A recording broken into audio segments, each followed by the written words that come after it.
come on.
ඇත්තටම මේ වෙළඳ දැන්වීමේදී මේ ළමයා කරන්නේ රංගනයක් පමණයි. ඉතින් මේ ළමයාට විරුද්ධව මේ ළමයාව අපහාසයට ලක් කරලා මූණ පොත හරහා විවිධ පෝස්ට් ෂෙයා කරනවා. ඇත්තටම මේ ළමයා මෙවැනි දැන්වීමකට පෙනී සිටීම ගැන ගොඩක් මතභේදාත්මක චෝදනා ඒ වගේම විවිධ මඩ පෙහාරත් එල්ල වෙනවා. මේ ළමයාව මාර්කටින් එකක් කරගෙන මේ ළමයාගෙන් කන එක්තරා සමාජ මාධ්‍ය කොට්ටාස ක්‍රියාකරුවන් ප්‍රමාණයකුත් ඉන්නවා. ඉතින් කෙසේ නමුත් ඇත්තටම මේ ළමයා සාමාන්‍ය ළමයෙක්.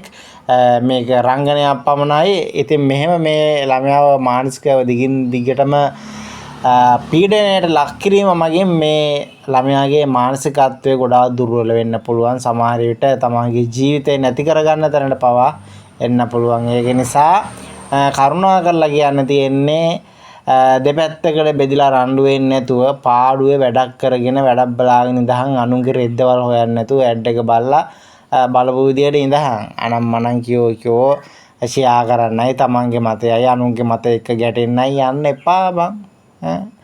කරන ජොබ් එක හරියට කරලා මේ පාඩුවේ ඉඳහන් අනුන්ගේ රෙද්දවල් කුණු හොයන්නේ නැතුව මේ ගුහුගම් මේ පිරිමි ඉන්නවා උන් චීත්ත අඳින්නේ. ඉතින් ඒ චීත්ත අඳින පිරිමින්ට චීත්තයක් එහෙම බල්ලා හොඳ චීත්තයක් බල්ලා ගිහලා හොඳට ඇඳගෙන ගෙදෙට්ට වෙලා වැඩක් කරගෙන වලන් අනම්මනම් හට්ටි මුට්ටි හොදගෙන පිහදගෙන කාලා බීලා පාඩුවේ ඉඳහන් අනුන්ගේ කුණු ජරාවල් රෙද්දවල් අවුසන්නේ නැතුව. දැන් ටිපර් වෙනුන් ඉන්නවනම් පහල කමෙන්ට් සෙක්ෂන් එකේ තියෙනවා කමෙන්ට් දාලා ඵලයක්.